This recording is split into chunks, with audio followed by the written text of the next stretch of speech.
It is us Normies back to watch another episode of the 7 Deadly Sins. This one is called The Deadly Sins Unite. This is season 3, episode 7. This is not a market. There you go. Please Couple support announcements. Original content on Netflix, and then come watch it with us here on YouTube. Hit that like button. Hit that subscribe button if you haven't already. Go over to our Patreon and check out our sketches, uncuts, cooking show, and all these cool stuff. All that good shit. Because you guys support us and allow us to do cool stuff like that. Most of all, we love you. We hope you've been enjoying our journey with 7 Deadly Sins. We've been definitely enjoying it with you guys. And if you can't do any of that, please comment, like, and subscribe. There's a bell right there for notifications. Yeah.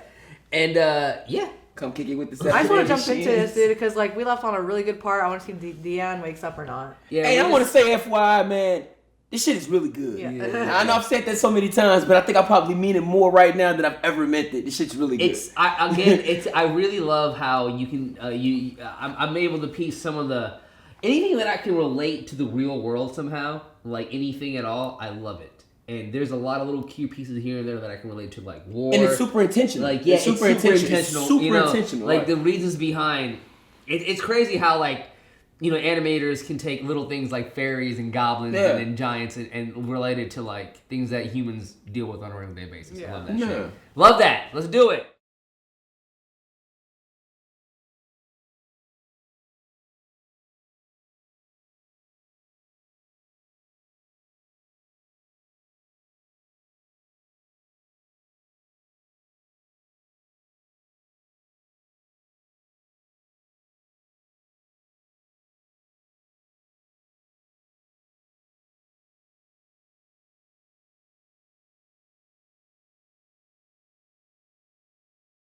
Hey man, Come on, man. This This is a fucking treat today, man. This is a treat. Last year's episodes were very, very good. It was very, very, very good. Rona, you want to start it down? Oh god, that's so cute. I just want to start from the last part real quick. No, there's so much. Okay. Okay, I guess okay. At the very beginning, we learned that Zeldris is the surrogate of the Demon King. Like he's holding his powers. Like so, he's out up there doing the king's bidding. Legit, he's his right hand man. Like bro. It's a lot of trust, by the way. Yeah. So like.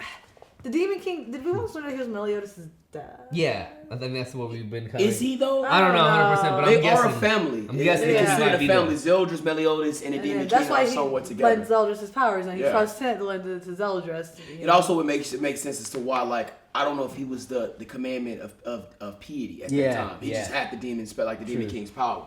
And because the guy who Spotty took just got killed not that long ago, the big dude. He was a giant too, wasn't he? Yeah.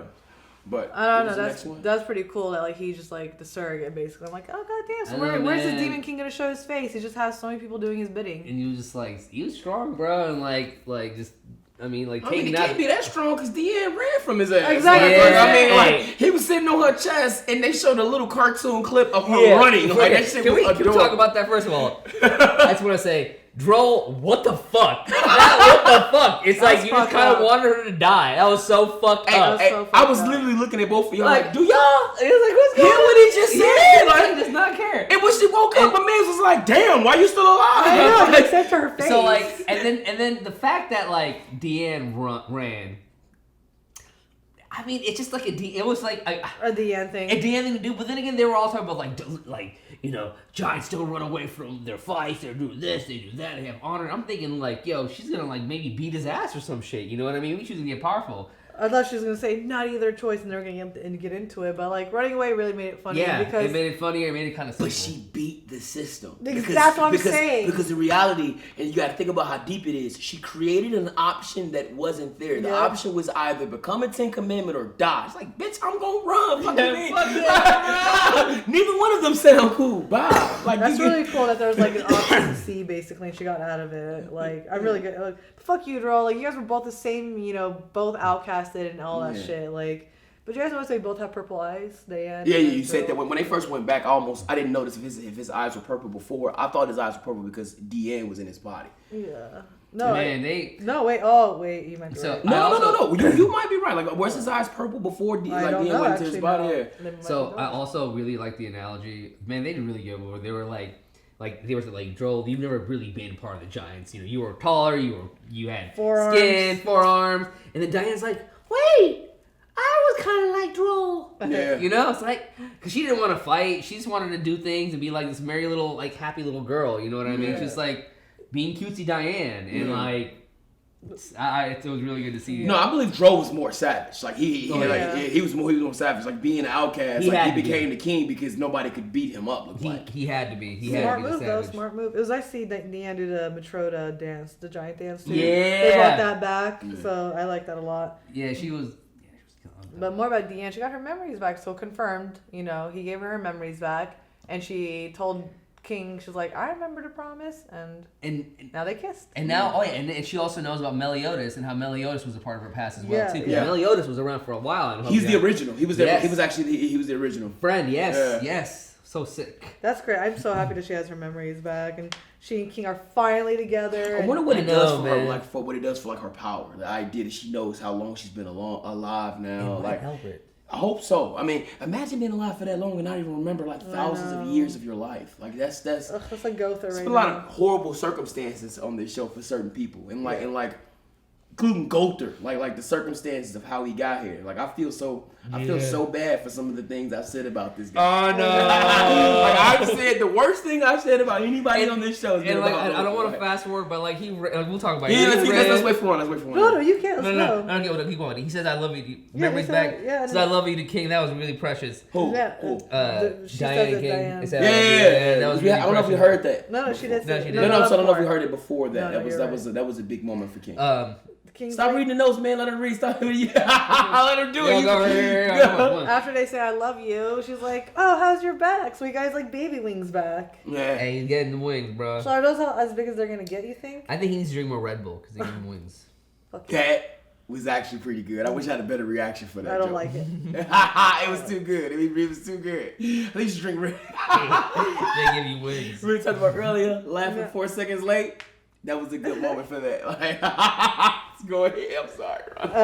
But no, I didn't like the King and his sister make up as well. That was a nice moment too. But like, what was not nice was Oslo's story. I thought that was awesome. You ruined it. You gotta have Bond have his own thing, man. Yeah. TV, like whatever. As a writer, I really feel like that was like you know, people give like the little doink on the nose. Yeah. That's what that was. Yeah. Because they knew we were all thinking that was the Bond incarnation, and then they pulled that. But like, it kind of because like they're like Oslo another life, and then it went to like Bond's statue body. It kind of made sense because because it was the parallel between the relationship. That's what they did. But like the thing with Bond is, bro, Bond had to be his own person, man. He couldn't have like the same aura as fucking Rue. Then he wouldn't have been in love with Elaine. He would have went for Gerard. I agree, but I think Rana sold me on it so good that the idea of it not being that at that point in time. I'm sorry, bro. You threw in red eyes and you cut from him saying, "I'm gonna protect you for life," going to his statue body. Like you guys, you tricked us on purpose, Seven Deadly Sins. Oh, for sure. Because even in the sense when you first brought it up, I was like, damn, why do you think he Bond? But it's a good parallel, like the story of then and like now. And also, I want to add on, they didn't really have a romantic relationship. They kind of had like a thing, and the romance kind of unfurled unspokenly towards the end of it. So the whole relationship does make sense of Oslo and protecting her. It makes sense. He's a protector. It does, because it wasn't romantic. It was the idea of a warrior leaving his village and a girl that he grew up with dying. His idea of protecting someone and not allowing them. I'm just being a little hater, but it was good. It's just like a twist, and I don't like being wrong, and I was wrong.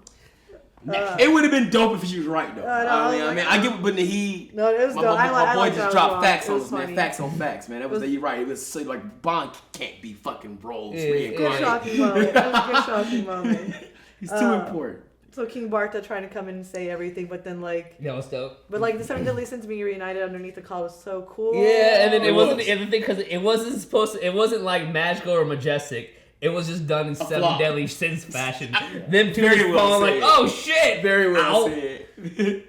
Including falling on Meliodas and like that's the one thing I love about the show is like, you know, Seven Deadly Sins. You would think of like, you know, more majestic, more proper, or more, how do I say this? Celestial, heavenly, you know what I mean? Instead, it's just a bunch of bunch. It's like man. they're like the Suicide Squad, but like not as bad, you know, as crazy. They're just I get what you're saying though. I like that. It's not a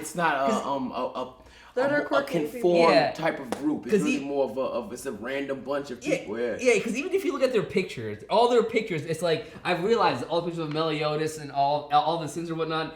They're what people think they look like. Because, you know, back in the day, you know what I mean? People would just say, oh, this guy is this dude is so this big and that big. You know what I mean? I said that before. Because like you couldn't take pictures. So in reality, like people, the lore of these people would create this image. Yeah, you know what I'm saying. Henceforth, it's a lot of people that we view from the historical past that the image looks a lot different. I found Napoleon Bonaparte really wasn't that short. No, it's not. They just kept saying his ass was short. He really isn't that short. No. But it became real because he apparently had I